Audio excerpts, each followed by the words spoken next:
بسرا میں ایک عابد و زاہد شخص اسماعیل رحمۃ اللہ علیہ رہا کرتے تھے۔ ان کی مالی حالت انتہائی شکستہ تھی، مگر اپنے فطری قناعت کے سبب کبھی کسی کے سامنے دست سوال دراز نہیں کرتے تھے۔ شیخ اسماعیل رحمۃ اللہ علیہ کی 3 بیٹیاں تھیں۔ جس رات چوتھی بیٹی حضرت رابعہ رحمۃ اللہ علیہ پیدا ہوئی، شیخ اسماعیل رحمۃ اللہ علیہ کی بے سر و سامانی کا یہ عالم تھا کہ چراغ جلانے کے لیے گھر میں تیل تک نہیں تھا۔ حضرت رابعہ رحمۃ اللہ علیہ کی والدہ نے شوہر سے کہا کہ وہ کسی پڑوسی سے کچھ پیسے قرض لے لیں۔ شیخ اسماعیل رحمۃ اللہ علیہ نے اپنی ذات کے لیے کبھی کسی کے آگے ہاتھ نہیں پھیلایا تھا، مگر جب شریک حیات نے بار بار کہا تو آپ رات کی تاریکی میں گھر سے نکل کھڑے ہوئے اور پڑوسی کے دروازے پر پہنچ کر دستک دی۔ پڑوسی گہری نیند سویا ہوا تھا، اس لیے اس نے دستک کی آواز نہیں سنی۔ شیخ اسماعیل رحمۃ اللہ علیہ کچھ دیر تک دروازہ کھلنے کے انتظار میں کھڑے رہے، مگر جب پڑوسی کے قدموں کی چاپ تک سنائی نہیں دی تو آپ رحمۃ اللہ علیہ خاموشی کے ساتھ لوٹ آئے۔ رابعہ رحمۃ اللہ علیہ کی والدہ نے شوہر کو خالی ہاتھ آتے دیکھا تو پریشان لہجے میں کہا، کیا پڑوسی نے مدد کرنے سے انکار کر دیا؟ ہاں کی مدد، اس نے تو دروازہ تک نہیں کھولا۔ شیخ اسماعیل رحمۃ اللہ علیہ نے افسردہ لہجے میں فرمایا، بڑی حیرت کی بات ہے۔ حضرت رابعہ رحمۃ اللہ علیہ کی والدہ نے اس طرح کہا جیسے انہیں شوہر کی بات پر یقین نہ آیا ہو۔ آپ کو حیرت کیوں ہے؟ شیخ اسماعیل رحمۃ اللہ علیہ نے فرمایا، جو لوگ ایک دروازے کو چھوڑ کر دوسرے دروازے پر دستک دیتے ہیں، ان کا یہی حال ہوتا ہے۔ یہ کہہ کر آپ رحمۃ اللہ علیہ اپنے کمرے میں چلے گئے۔ شیخ اسماعیل رحمۃ اللہ علیہ بہت دیر تک بستر پر لیٹے ہوئے کروٹیں بدلتے رہے۔ آپ کو پڑوسی کے اس رویے پر بہت دکھ ہوا تھا۔ اس کے ساتھ ہی اس بات کا بھی نہایت خلق تھا کہ آپ اس کے دروازے پر کیوں گئے تھے۔ یہ ذہنی کشمکش بہت دیر تک جاری رہی اور پھر اسی عالم میں آپ کو نیند آ گئی۔ شیخ اسماعیل رحمۃ اللہ علیہ کو خواب میں حضور اکرم صلی اللہ علیہ وآلہ وسلم کا دیدار نصیب ہوا۔ رسالت مآب فرما رہے تھے، اسماعیل اپنی بے سر و سامانی کا غم نہ کر، تیری یہ بچی اپنے وقت کی بہت بڑی عارفہ ہوگی اور اس کی دعاؤں سے میری امت کے بہت سے افراد بخشے جائیں گے۔ تجھے لازم ہے کہ حاکم بصرہ عیسیٰ زروان کے پاس جا، اسے کہہ دے کہ وہ مجھ پر ہر رات 100 بار اور شب جمعہ میں 400 مرتبہ درود بھیجتا تھا، مگر گزشتہ جمعے کی رات اس نے میری بارگاہ میں درود کا تحفہ نہیں بھیجا، اس لیے اسے چاہیے کہ وہ کفارے کے طور پر میرے قاصد کو 400 دینار ادا کر۔ جب شیخ اسماعیل رحمۃ اللہ علیہ کی آنکھ کھلی تو آپ سرور کائنات صلی اللہ علیہ وآلہ وسلم کے دیدار کی لذت سے سرشار تھے۔ پھر صبح ہوتے ہی آپ نے اپنا پورا خواب ایک کاغذ پر تحریر کیا اور حاکم بصرہ کے دربان کو دے دیا۔ عیسیٰ زروان اس وقت اپنے دربار میں بیٹھا ہوا تھا۔ جب شیخ اسماعیل رحمۃ اللہ علیہ کا خط دیکھا تو بے قرار ہو کر اپنی نشست پر کھڑا ہو گیا اور دربان سے مخاطب ہو کر بولا، وہ معزز محترم شخص کہاں ہے؟ حاکم بصرہ کے جواب کے انتظار میں محل کے دروازے پر کھڑا ہے، دربار نے عرض کیا۔ عیسیٰ زروان تیز قدموں کے ساتھ محل کے دروازے پر پہنچا اور شیخ اسماعیل رحمۃ اللہ علیہ کے ہاتھوں کو بوسہ دے کر کہنے لگا، آپ کے طفیل مجھے سرکار دو عالم صلی اللہ علیہ وآلہ وسلم نے یاد فرمایا اور میری غلطی کی معافی کا سبب پیدا ہوا، خدا آپ کو جزائے خیر دے۔ یہ کہہ کر حاکم بصرہ نے خلوص و عقیدت کے ساتھ شیخ اسماعیل رحمۃ اللہ علیہ کو 400 دینار دے دیے اور اسی خوشی میں اس نے 10,000 دینار دوسرے فقراء میں تقسیم کیے۔ حضرت رابعہ بصرہ رحمۃ اللہ علیہ اپنے والدین کی چوتھی اولاد تھی، اس لیے آپ کا نام رابعہ رکھا گیا۔ عربی زبان میں رابعہ چوتھی کو کہتے ہیں۔ آپ کے سال پیدائش میں اختلاف ہے، مگر اکثر مورخین 97 ہجری پر متفق ہیں۔ ابھی آپ 4-5 سال کی تھی کہ والدین کا سایہ سر سے اٹھ گیا۔ کسی معتبر تاریخ سے پتہ نہیں چلتا کہ ماں باپ کے انتقال کے بعد چاروں بہنوں کی گزر بسر کس طرح ہوئی، بس قیاس کیا جاتا ہے کہ کسی عزیز و رشتہ دار نے مالی معاونت کی ہوگی۔ پھر جب حضرت رابعہ بصرہ رحمۃ اللہ علیہ کی عمر 8-9 سال تھی تو وہ المناک واقعہ پیش آیا کہ پورا بصرہ خوفناک قحط کی لپیٹ میں آ گیا۔ بھوک سے بچنے کے لیے چاروں بہنیں اپنا آبائی شہر چھوڑنے پر مجبور ہو گئیں۔ اسی سفر کے دوران ایک ظالم شخص نے حضرت رابعہ رحمۃ اللہ علیہ کو پکڑ کر بصرہ کے مالدار تاجر عتیق کے ہاتھوں فروخت کر دیا۔ پھر آپ 4-5 سال تک ایک کنیز کی حیثیت سے تاجر عتیق کی خدمت سر انجام دیتی رہی۔ باقی تینوں بہنوں کا کوئی پتہ نہیں چلا کہ وہ کہاں گئیں۔ عام طور پر کہا جاتا ہے کہ وہ معصوم بچیاں کسی حادثے کا شکار ہو کر مر گئیں۔ جب تاجر عتیق نے حضرت رابعہ رحمۃ اللہ علیہ کو آزاد کر دیا تو آپ علوم ظاہری حاصل کرنے کے لیے بصرہ سے کوفہ تشریف لے گئیں، جو اپنے وقت میں بہت بڑا علمی مرکز تھا، جہاں نادر روزگار علماء وقت موجود رہتے تھے۔ روایت ہے کہ حضرت رابعہ بصرہ رحمۃ اللہ علیہ فطری طور پر نہایت ذہین خاتون تھی، نتیجتاً آپ نے بہت کم مدت میں قرآن کریم حفظ کر لیا۔ اکثر روایات سے پتہ چلتا ہے کہ حضرت رابعہ بصرہ رحمۃ اللہ علیہ نے فقہ اور حدیث کی تعلیم بھی حاصل کی تھی اور پھر دونوں علوم میں اس قدر مہارت حاصل کر لی تھی کہ جب آپ واز فرماتی تھی تو بڑے بڑے محدث اور فقیہ حیران رہ جاتے تھے۔ کسی معتبر تاریخ سے یہ پتہ نہیں چلتا کہ حدیث اور فقہ میں آپ کے استاذہ کون تھے۔ بھی یہ امر طے شدہ ہے کہ حضرت رابعہ بصرہ رحمۃ اللہ علیہ کی بارگاہ معرفت میں بڑے بڑے علماء نیاز مندی کے ساتھ حاضر ہوا کرتے تھے۔ بزرگوں میں سرفہرست حضرت امام سفیان ثوری رحمۃ اللہ علیہ ہیں، جو حضرت امام اعظم ابو حنیفہ رحمۃ اللہ علیہ کے معاصر تھے اور جنہیں امیر المومنین فی الحدیث کے لقب سے یاد کیا جاتا ہے۔ مشہور بزرگ حضرت مالک بن دینار رحمۃ اللہ علیہ کے بارے میں بھی کہا جاتا ہے کہ وہ حضرت رابعہ بصرہ رحمۃ اللہ علیہ سے نہایت عقیدت رکھتے تھے۔ یہاں اس بات کی وضاحت ضروری ہے کہ اکثر تذکرہ نگاروں نے حضرت امام حسن بصری رحمۃ اللہ علیہ و حضرت رابعہ بصرہ رحمۃ اللہ علیہ میں علمی اور روحانی اعتبار سے ایک تعلق قائم کرنے کی کوشش کی ہے، جسے تاریخ کی روشنی میں ثابت نہیں کیا جا سکتا۔ مثال کے طور پر حضرت رابعہ بصرہ رحمۃ اللہ علیہ کے تمام سیرت و نگاروں نے یہ واقعہ بڑے زور و شور کے ساتھ تحریر کیا ہے کہ ایک بار حضرت امام حسن بصری رحمۃ اللہ علیہ کی مجلس درس آراستہ تھی۔ حضرت امام رحمۃ اللہ علیہ بار بار دروازے کی طرف دیکھ رہے تھے جیسے کہ آپ کسی کا انتظار کر رہے ہوں۔ ایک بے تکلف دوست نے عرض کیا، امام صاحب کیا کسی کا انتظار ہے؟ حضرت امام حسن بصری رحمۃ اللہ علیہ بے ساختہ فرمایا، ہاں میں رابعہ کا انتظار کر رہا ہوں۔ اسی دوست نے دوبارہ عرض کیا، آخر اس کی کیا وجہ ہے کہ جب تک آپ کی مجلس میں رابعہ جیسی ضعیف عورت نہیں آتی اس وقت تک آپ وعظ نہیں کرتے؟ جواباً حضرت امام حسن بصری رحمۃ اللہ علیہ نے پرجوش لہجے میں فرمایا، ہاتھیوں کی غذا چونٹیوں کو کس طرح مل سکتی ہے؟ اس واقعے سے حضرت رابعہ بصری رحمۃ اللہ علیہ کی عظمت و روحانی کا تو پتہ چلتا ہے، مگر جب ہم اس واقعے کی تاریخی حیثیت متعین کرنا چاہتے ہیں تو اس حیرت کے سوا کسی چیز کا کوئی نشان باقی نہیں رہتا۔ قارئین کو تعجب ہوگا کہ یہ روایت مشہور صوفی بزرگ حضرت خواجہ فرید الدین عطار رحمۃ اللہ علیہ سے منسوب ہے، حالانکہ خواجہ عطار رحمۃ اللہ علیہ خوب جانتے تھے کہ حضرت رابعہ بصرہ رحمۃ اللہ علیہ 97 ہجری میں پیدا ہوئی تھی اور حضرت امام حسن بصری رحمۃ اللہ علیہ 110 ہجری میں دنیا سے رخصت ہوئے تھے۔ امام رحمۃ اللہ علیہ کے وصال کے وقت حضرت رابعہ رحمۃ اللہ علیہ کی عمر مبارک صرف 13 سال تھی اور یہ وہ زمانہ تھا جب آپ تاجر عتیق کی کنیز کی حیثیت سے اپنی زندگی کے دن گزار رہی تھی۔ صورتحال کی پیش نظر حضرت امام حسن بصری رحمۃ اللہ علیہ اور حضرت رابعہ بصرہ رحمۃ اللہ علیہ کے علمی تعلق میں زیادہ سے زیادہ اتنی گنجائش پیدا کی جا سکتی ہے کہ حضرت رابعہ بصرہ رحمۃ اللہ علیہ ایک آدھ مرتبہ حضرت امام رحمۃ اللہ علیہ کی مجلس درس میں حاضر ہوئی ہوں اور عقیدت مندوں نے اتنی چھوٹی سی بات کو ایک مستقل افسانہ بنا دیا ہو، ورنہ حقیقت یہ ہے کہ حضرت رابعہ رحمۃ اللہ علیہ دور غلامی سے نجات پا کر تحصیل علم کی طرف متوجہ ہوئیں تو حضرت امام حسن بصری رحمۃ اللہ علیہ اس عالم فانی سے بہت دور جا چکے تھے۔ اس کے علاوہ اکثر تذکرہ نگاروں نے یہ بھی ثابت کرنے کی کوششیں کی ہیں کہ حضرت امام حسن بصری رحمۃ اللہ علیہ بھی حضرت رابعہ بصرہ رحمۃ اللہ علیہ کی مجلس روحانی میں بصد شوق اور حاضر ہوا کرتے تھے۔ اس روایت کو تسلیم کرنے میں بھی وہی سن و سال کا فرق مانع ہے، مختصر یہ کہ تاریخ کے تناظر میں حضرت امام حسن بصری رحمۃ اللہ علیہ اور حضرت رابعہ بصرہ رحمۃ اللہ علیہ کے درمیان کسی ایک ملاقات کو بھی ثابت نہیں کیا جاتا۔ حضرت رابعہ بصرہ تصوف میں پہلی خاتون ہے جنہیں شہرت دوام حاصل ہوئی۔ بچپن ہی میں ماں باپ کا سایہ سر سے اٹھ گیا۔ انتہائی غربت و افلاس کے باوجود آپ رحمۃ اللہ علیہ نے اپنی تعلیم جاری رکھی۔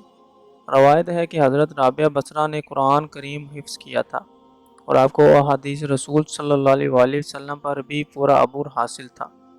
97 ہجری میں آپ کی ولادت ہوئی جبکہ 185 ہجری کو رحلت ہوئی۔ انسان جلد باز بھی ہے، نہ شکرہ بھی اور ظالم بھی۔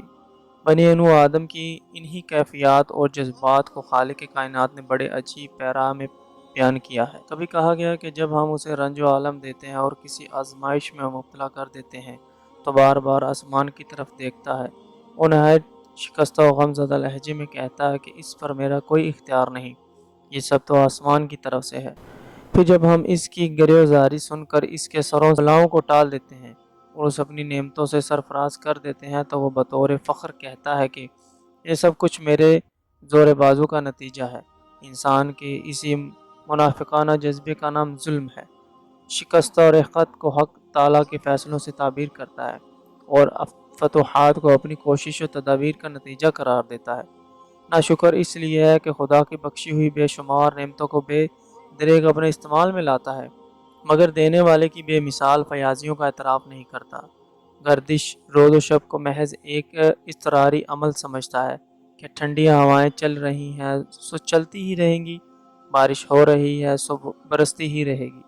مگر جب اچانک اس نظام میں خلل پڑ جاتا ہے تو پھر آسمان کی طرف منہ اٹھا کر چیخنے لگتا ہے، ہوائیں بند کیوں ہو گئی اور بارش کرم رک کیوں گئی؟ اے ہواؤں کے چلانے والے ہواؤں کو چلا، اور اے پانی کے برسانے والے پانی برسا۔ پھر جب مرطوب ہوائیں نہیں چلتے اور زمین کو زندگی بخشنے والا پانی نہیں برستا تو یہی ناشکرے لوگ بزرگان دین کی خانقاہوں کا رخ کرتے ہیں، کھلے میدانوں میں نماز استسقاء پڑھتے ہیں، صدقات و خیرات بھی کرتے ہیں، مگر بعض اوقات پانی پھر بھی نہیں برستا۔ گویا انسان کے گناہ اتنے زیادہ ہوتے ہیں کہ رحمت باری جوش میں نہیں آتی۔ قدرت طے کرتی ہے کہ اب ناشکر گزاروں کی اس بستی کو سزا دیے بغیر نہیں چھوڑا جائے گا۔ یہ غالباً 105 ہجری کا واقعہ ہے کہ تاریخی شہر بصرہ بھی خوفناک قحط کی لپیٹ میں آ گیا۔ لوگ نہ صرف محبت کے لطیف و نازک جذبات کو بھول گئے تھے بلکہ ان کے سینے نفسانی خواہشوں کے ہجوم سے بھر گئے تھے۔ وہ اپنے شکم کی آگ بجھانے کے لیے انسانوں کو ارزاں و داموں پر فروخت کر رہے تھے۔ اولادیں ماں باپ پر گراں تھیں اور اولادوں پر ماں باپ ایک بوجھ تھے۔ بیویاں شوہروں کے لیے باعث آزار تھیں اور بہنیں بھائیوں کے لیے ایک مستقل عذاب بن گئی تھیں۔ خاندانی اور علاقائی رشتوں کا تو ذکر ہی کیا، خونی رشتے بھی بے اعتبار ٹھہرے تھے۔ عجیب نفسا نفسی کا عالم تھا۔ اسی ہولناک فضا میں بصرہ کے ایک چھوٹے سے خاندان پر قیامت گزر گئی۔ یہاں 4 بہنیں رہا کرتی تھیں جن کے ماں باپ دنیا سے رخصت ہو گئے تھے۔ بظاہر کوئی نگراں اور کفیل نہیں تھا، یہ سب بہنیں مل کر محنت مزدوری کیا کرتی تھیں، مگر جب شہر بصرہ قحط کی لپیٹ میں آیا تو سارے کاروبار دم توڑ گئے اور مزدوریاں ختم ہو گئیں۔ نوعمر لڑکیاں نے 2-3 فاقے تو برداشت کر لیے، مگر جب بھوک حد سے گزری تو کسی کو اپنا ہوش نہیں رہا۔ بھیک تک کی نوبت آ گئی، مگر کوئی کیسے بھیک دیتا کہ دینے والے کے پاس خود کچھ نہیں تھا۔ یہ تمام بہنیں زرد چہروں اور پتھرائی ہوئی آنکھوں سے آسمان کی طرف دیکھ رہی تھیں کہ بصرہ کا مشہور تاجر عتیق ادھر سے گزرا۔ فاقہ زدہ بہنوں نے آسودہ حال شخص کے سامنے دست سوال دراز کر دیا، خدا کے لیے ہمیں کچھ کھانے کو دو، ورنہ کچھ دیر بعد ہماری سانسوں کا رشتہ ہمارے جسموں سے منقطع ہو جائے گا۔ تاجر عتیق نے سب سے چھوٹی بہن کی طرف دیکھا جو خاموش بیٹھی تھی۔ لڑکی تجھے بھوک نہیں ہے؟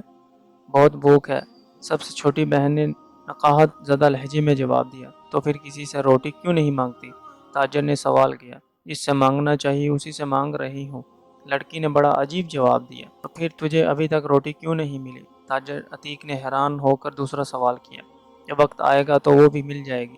لڑکی کا انداز گفتگو مبہم تھا، مگر لہجے سے بڑی استقامت جھلک رہی تھی۔ تینوں بڑی بہنیں چھوٹی بہن کی بے سروپا باتوں سے بیزار تھیں، اس لیے جھنجھلا کر بولی، یہ ہم سب کا وقت برباد کر رہی ہے، آپ اسے یہاں سے لے جائیں۔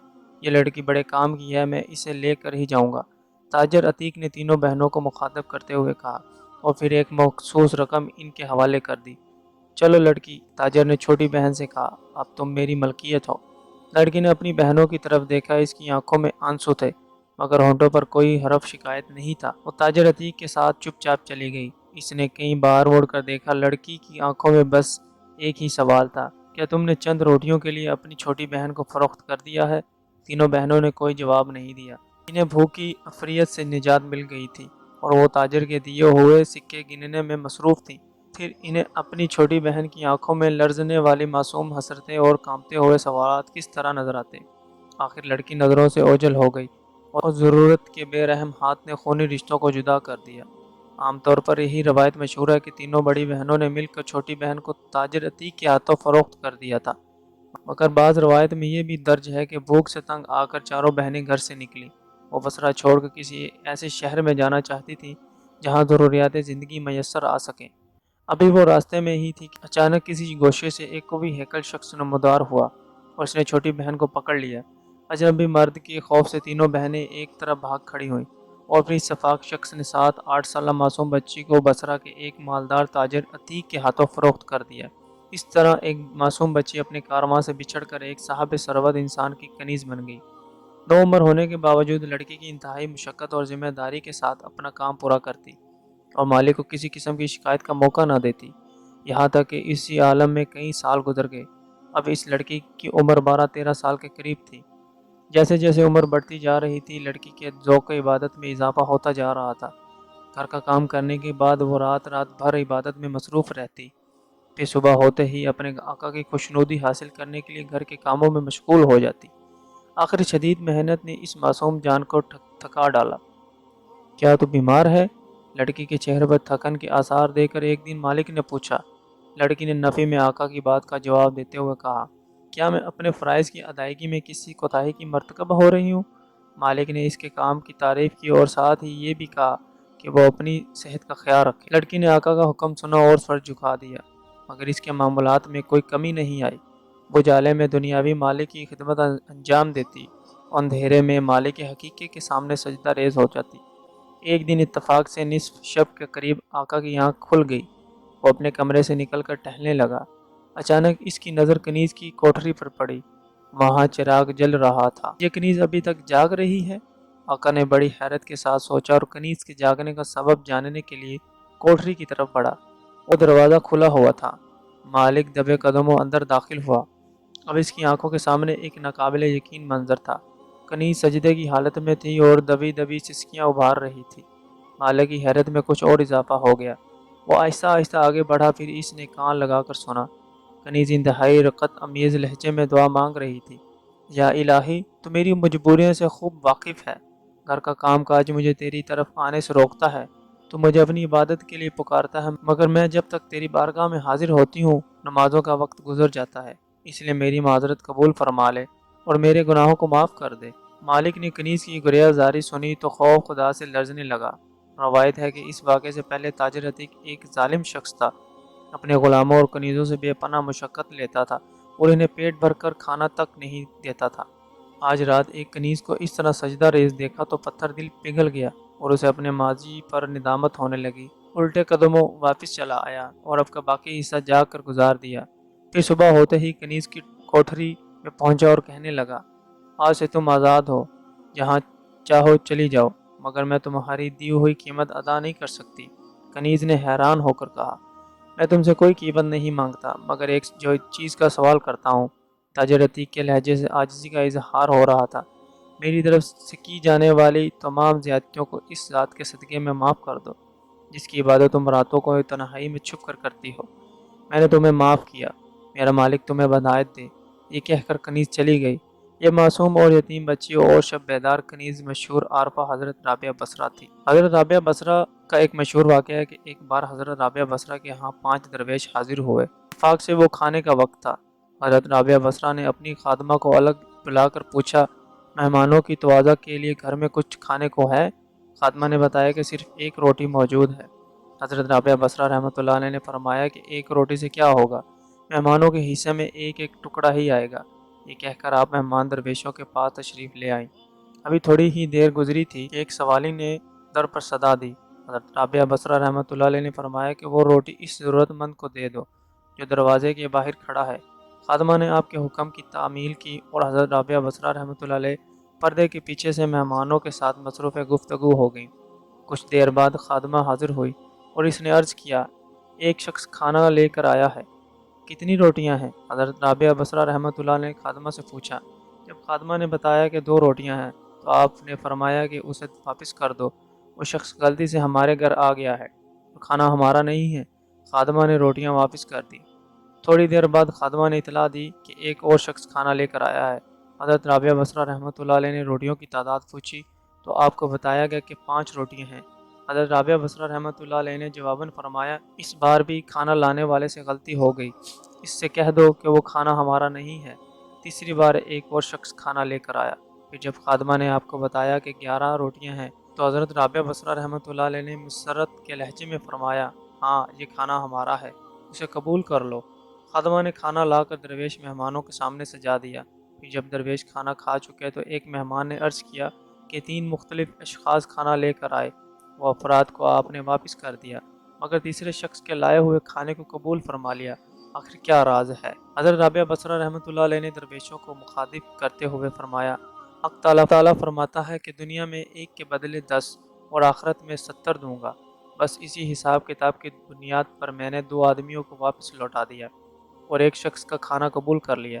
میں نے خدا کی راہ میں سوالی کو 1 روٹی دی تھی اور رزاق عالم سے سودا کیا تھا۔ پھر جب ایک شخص 2 روٹیاں اور دوسرا 5 روٹیاں لے کر آیا تو میں نے جان لیا کہ حساب درست نہیں ہے۔ تیسرا شخص 11 روٹیاں لے کر آیا تو میں نے کسی تردد کے بغیر انہیں قبول کر لیا کہ یہ عین حساب کے مطابق تھیں۔ وہ دینے والے کی شان رضاقی کو ظاہر کر رہی تھی۔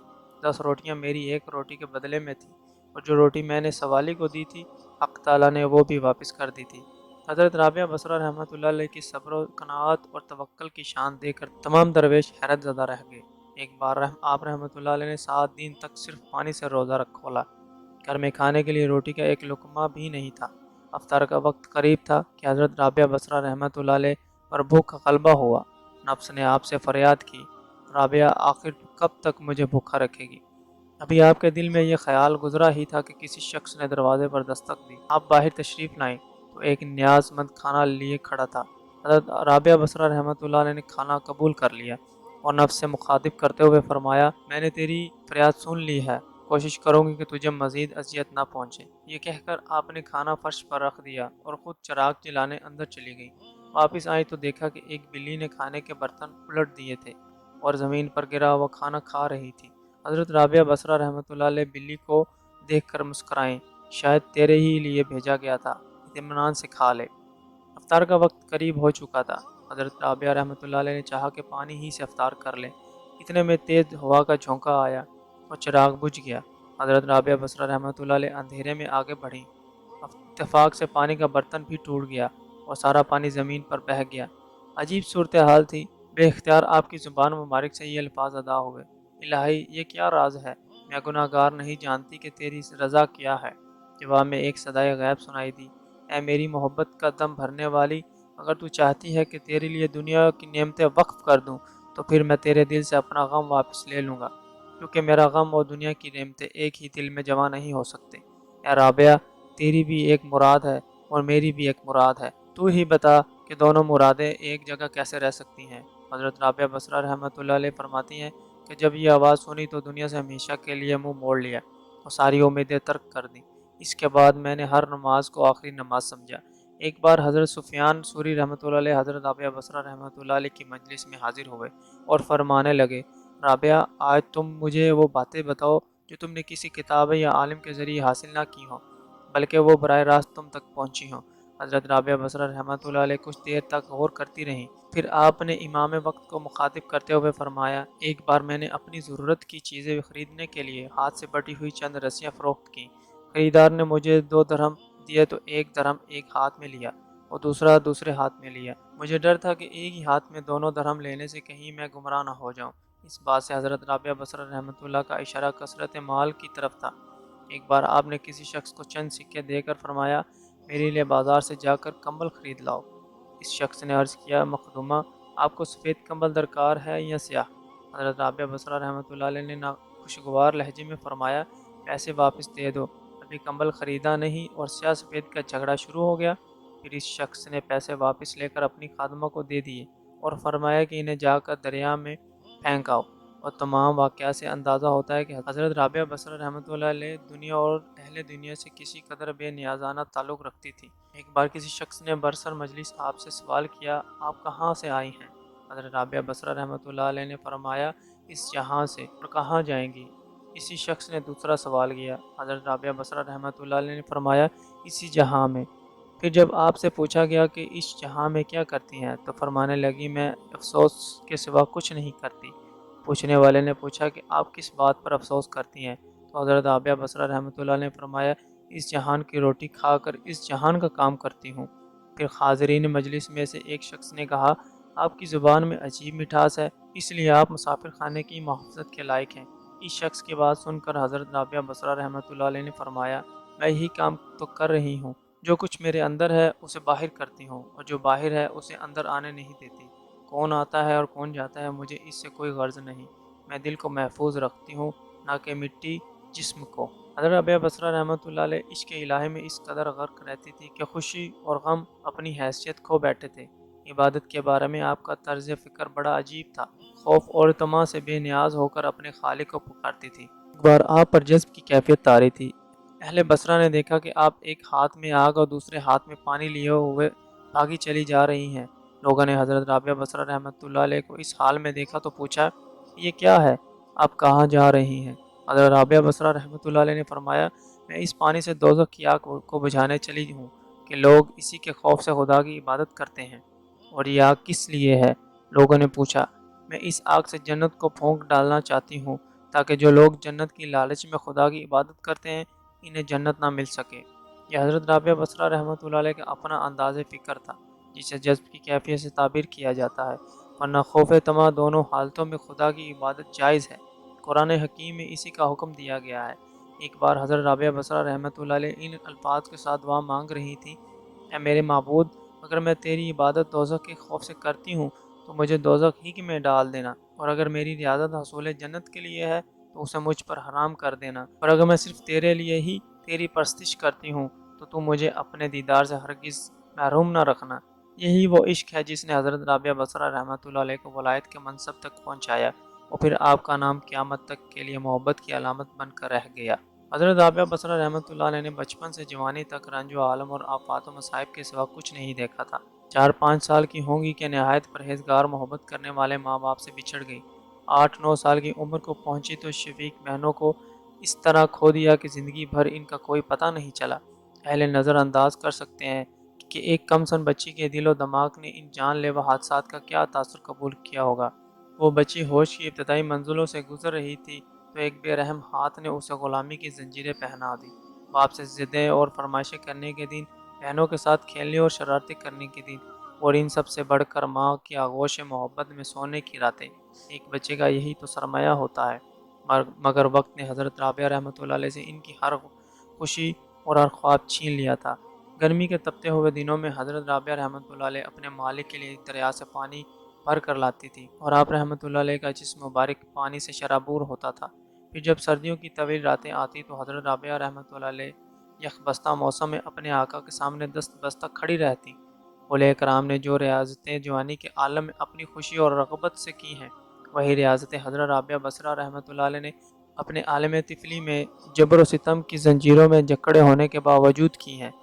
فطری بات ہے کہ محنت و مشقت سے چور ہونے کے بعد ایک کم سن لڑکی آرام دہ بستر تلاش کرے گی، مگر ہم دیکھتے ہیں کہ حضرت رابعہ بصرہ رحمۃ اللہ علیہ نصف شب کے سناٹے میں اپنے خالق کے آگے سجدہ ریز ہوتی تھی اور بارگاہ ذوالجلال میں عذر پیش کرتی تھی کہ دنیا والے میرے راستے کی رکاوٹ ہیں، اس لیے میں تیرے حضور میں بہت دیر سے پہنچتی ہوں۔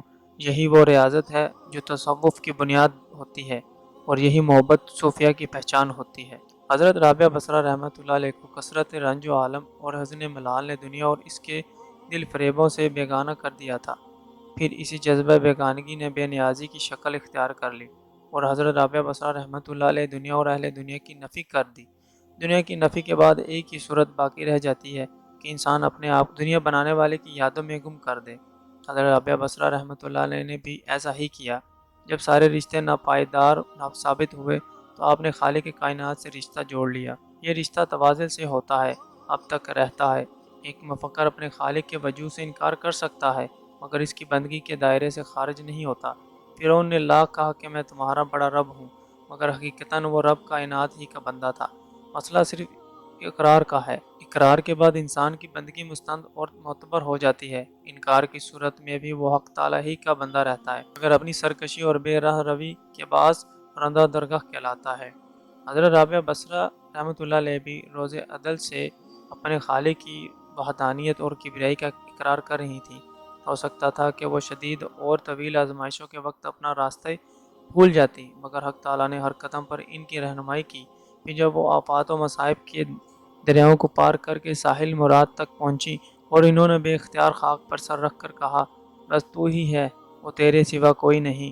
حضرت رابعہ بصرہ رحمۃ اللہ علیہ کے مسلک کی بنیاد عشق الہی پر ہے۔ اس سلسلے میں ایک محقق عبدالرزاق پاشا کہتے ہیں: حضرت رابعہ بصرہ رحمۃ اللہ علیہ کی حیات مبارکہ میں حزن و عالم کے جو گہرے نقوش پائے جاتے ہیں، اگر انہیں غور سے دیکھا جائے تو یہ حقیقت منکشف ہوگی کہ یہ تمام تر اسی محبت کا نتیجہ ہے جو حضرت رابعہ بصرہ رحمۃ اللہ علیہ کو رب تعالیٰ کی ذات پاک سے تھی۔ آگے چل کر عبدالرزاق پاشا تحریر کرتے ہیں: تصوف اسلامی کے ہیکل میں جس ہستی نے سب سے زیادہ حب الہی کو ایک مستقل اور محکم مسلک کی صورت میں پیش کیا، وہ صرف حضرت رابعہ بصرہ رحمۃ اللہ علیہ ہیں۔ انہوں نے ایسے آثار و نقوش چھوڑے ہیں جو حزن عالم اور محبت الہی کی صحیح تعبیر و تفسیر کا کام کر دیتے ہیں۔ یہ اسی محبت کا نتیجہ تھا کہ حضرت رابعہ بصرہ رحمۃ اللہ علیہ ہر وقت مغموم اور ملول رہا کرتی تھی۔ شاذ و نادر ہی ان کی آنکھوں کو کسی نے خشک دیکھا ہوگا، ورنہ کسی آبشار کی طرح بہتی ہی رہتی تھی۔ جب مجلس میں کوئی دوزخ کا ذکر چھیڑ دیتا تو حضرت رابعہ بصرہ رحمۃ اللہ علیہ اس کی دہشت سے بے ہوش ہو جاتی تھی۔ ہوش میں آنے کے بعد مسلسل توبہ کرتی رہتی تھی۔ روایت ہے کہ حضرت رابعہ بصرہ رحمۃ اللہ علیہ کی سجدہ گاہ ہمیشہ آنسوں سے تر رہتی تھی۔ حضرت رابعہ بصرہ رحمۃ اللہ علیہ بہت کم گفتگو کیا کرتی تھی۔ آپ کا بیشتر وقت نماز پڑھنے میں گزرتا تھا۔ اگر کبھی کسی سے کوئی بات کرنی ہوتی تو وہ آیات قرآنی کا سہارا لے کر اپنا مطلب بیان کرتی تھی۔ لوگوں نے پوچھا کہ آپ یہ ایسا کیوں کرتی ہیں؟ جواب میں حضرت رابعہ بصرہ رحمۃ اللہ علیہ نے فرمایا، انسان جو کچھ بولتا رہتا ہے فرشتے اسے لکھتے رہتے ہیں۔ میں کوشش کرتی ہوں کہ قرآن کی آیتوں کے سوا کچھ نہ بولوں۔ یہ احتیاط اس لیے ہے کہ کہیں میرے منہ سے غلط بات نکل جائے اور فرشتے اسے تحریر کر لیں۔ حضرت رابعہ بصرہ رحمۃ اللہ علیہ ہمیشہ روتی رہتی تھی۔ لوگوں نے آپ کی یہ حالت دیکھ کر کہا، خدا نے انسان کو ہنسنے سے منع تو نہیں کیا ہے؟ حضرت رابعہ بصرہ رحمۃ اللہ علیہ نے فرمایا، بے شک اس نے منع تو نہیں فرمایا ہے، مگر مجھے اس کام کے لیے فرصت نہیں ہے۔ لوگوں نے تعجب سے کہا کہ ہنسنے کے لیے بھی فرصت درکار ہوتی ہے؟ حضرت رابعہ بصرہ رحمۃ اللہ علیہ نے فرمایا، ہاں، دنیا میں وہی شخص ہنستا ہے جسے اطمینان قلب حاصل ہو، اور میں ابھی اس نعمت سے محروم ہوں۔ حاضرین مجلس نے آپ کے اس قول مبارک کی وضاحت چاہی تو حضرت رابعہ بصرہ رحمۃ اللہ علیہ نے فرمایا، میں نے محبت کے لیے صرف ایک ہی ہستی کا انتخاب کیا ہے، اور وہ ہے حق تعالیٰ کی ذات پاک۔ میں اس خوف سے روتی ہوں کہ کہیں میری زندگی بھر کی محنت اکارت نہ جائے اور مرتے وقت مجھ سے کہا جائے کہ تو ہمارے لائق نہیں ہے۔